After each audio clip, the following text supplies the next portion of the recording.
Welcome back to the channel. My name is Critic Silver, and today we are talking about the Nick Cannon and Professor Griff issue with the anti-Semitic comments that they made on Nick Cannon's podcast. So I had a huge issue with this. Obviously, I mean, if you didn't, you're the problem. So this is surrounding anti-Semitic comments.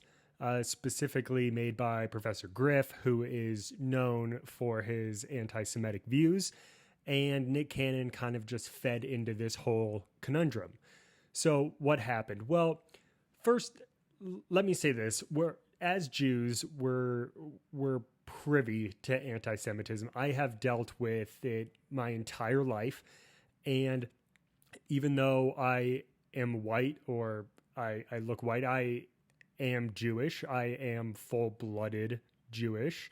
My family comes from Israel. My grandmother still lives there. And so I have dealt with anti-Semitism my whole life. My first time I can remember was in third grade when a kid came up to me and told me to go back to where Hitler sent me. So I don't think this kid knew what he was saying. I think you're a product of your environment. I believe his parents were racist or anti-Semitic. He had heard this spoken. He knew that I was Jewish because I did not hide it, and nor do I hide it to this day. I'm very proud of it. But, this is the first time. Multiple times throughout high school, I heard things. I was called names. I was told a lot of things when the South Park episode came out, which was absolutely hilarious. But we get a lot of the Jew gold jokes, which, we've all made, and that's fine. Some of them I find funny, and some of them are done with hatred, right? Like South Park wasn't done with hatred. Trey Parker, Matt Stone are Jewish who make South Park. I don't find that anti-Semitic. I find that funny. So I'm not a Karen. I don't get offended by everything, but there are some things. And as Jews, we're taught from a very young age to expect this, right? And so I expected it my whole life. In college, I walked around on campus. I had a man come up to me and ask me for directions one time, and he had a swastika tattoo on his arm. And I probably should have handled it better, but I told the guy, if he didn't walk away, I would beat the shit out of him. And that's on me. I shouldn't have said that. And violence should not breed violence.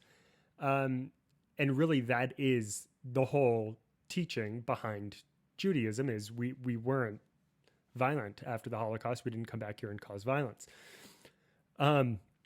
So what do I have to say about this? So one of the main things that they say in the video that I am completely against is that, well, there's a few, but one of them is that Professor Griff states he can't be anti-Semitic because he is the Semitic people.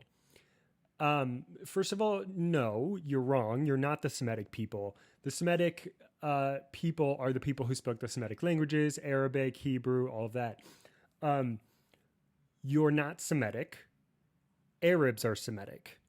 So the Arabic people are the Semitic people. And I get where you're coming from where, thousands of years ago, everyone from that region was Arabic. Israel wasn't a state, so they were Israeli, Palestinian, Afghani, any Arab. And the 12 tribes of Israel, moved all over. So there became some African Jews where I think he's getting that idea of he is a Semitic people. But other tribes of Israel went to Northern Europe and Western Europe. And so they're also Semitic people. And so anti-Semitism was largely brought into the world by Hitler, who wasn't thinking about people who spoke Hebrew or the Arab people. He was using it as a broad term to categorize Jews. And so anti-Semitism has largely become the word for anti-Jew. and that is what it is known for. That's what it's used for. And Griff and Nick Cannon are both well aware of this. You can have any opinion you want, but if your opinion is based on incorrect fact, then you're just racist. And I don't like this term. I believe a lot of white people are extremely racist, and I believe you can be any color. You can be black and racist. You can be Arab and racist. You can be Jewish and racist. You can be anything and you can be racist. There is no excuse for it. But here, anti-Semitism is speaking on Jews. And so another thing that Griff brings up that really pisses me off is that the Jews control everything and they're the problem.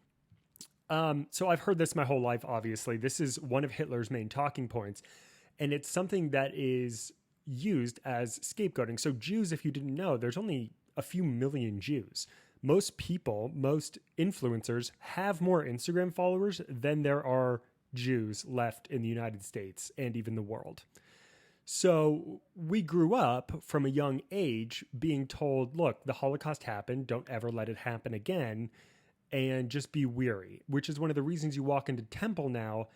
And when we're in temple on high holidays, I have a firearm in my shoulder holster right here, and I have a firearm in my back because we're scared. It can happen again. It has happened again. And when you hear anti-Semitic comments like the Jews control everything, the Jews control the banks, then that's what you're seeing. And it's the same thing Hitler said, so we get a little worried. Let me tell you this. Jews don't control everything. And the ones who do control a lot of things, like the Rothschilds, I don't want to get into that. They're just bad people, right? It has nothing to do with Judaism. The reason Jews are such a small population, yet they're so successful, is because of how we came over into the United States with nothing and after the Holocaust and what we actually care about. And I can speak for my friends in my Jewish community. The most important thing to us is education and family and education in that order. I mean, it's education, education, education. Your family is very important. Education, education. If I got an A on a test, my parents asked me why I didn't get an A+. College was not a, are you going to college? It was, where are you going to college? When I graduated college, my grandparents asked me, where am I going to medical school, or where am I going to law school, or where am I going to business school for an MBA or anything like that? It wasn't, you're done. It was, what's your next education? My brother is extremely successful. He works in the financial district. He works in real estate investment. And still to this day, what's next? What is next? What's your next education? And that's how we think. We don't think in terms of money. We think in terms of education and improving ourselves, but everyone else sees that in, oh, you want to make more money, or, oh, you have a ton of money. I'm Jewish. I come from a completely Jewish background. My mother, my father, all my grandparents, all my cousins, everyone is Jewish. I'm unemployed because of the coronavirus. I'm living on a very limited savings account, and I'm hoping unemployment gets me through this year. I'm scared. So please tell me how I run everything. It's outrageous that we're still having these conversations and giving platforms to these people in 2020. Fuck, man.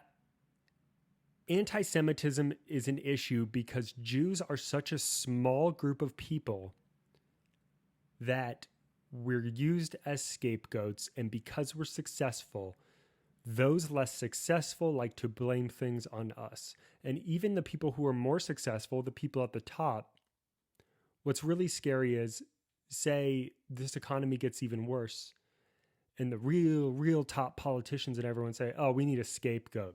Throw the Jews into it because the Rothschilds exist, or, you know, the executives of Warner Brothers or Fox or whatever. So it is scary, and it's just something I wanted to bring up, and that Jews are listening, and this is the reason we have lived in fear our whole lives. I'm not comparing us to the black community. I'm not comparing us to the Uyghur Muslims who have their own Holocaust going on right now, which is insane. I'm comparing myself to myself and what I've experienced. And Nick Cannon, you're a fucking idiot. I know you apologized and you pulled the whole "well, my friend is Jewish" card.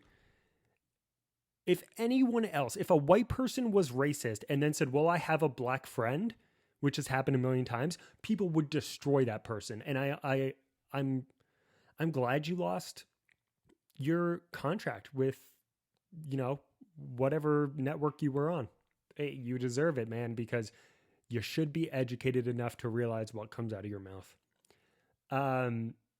That's all I have. I just wanted to give my 2 cents on this. Thanks for coming to watch this video. I really appreciate it. Drop a like on the video. If you enjoyed it, make sure to subscribe to the channel for more rants or just talks or criticisms or whatever you want to hear. If you want to hear me talk about something else, just leave it down in the comments below, and I'll catch you later. Peace.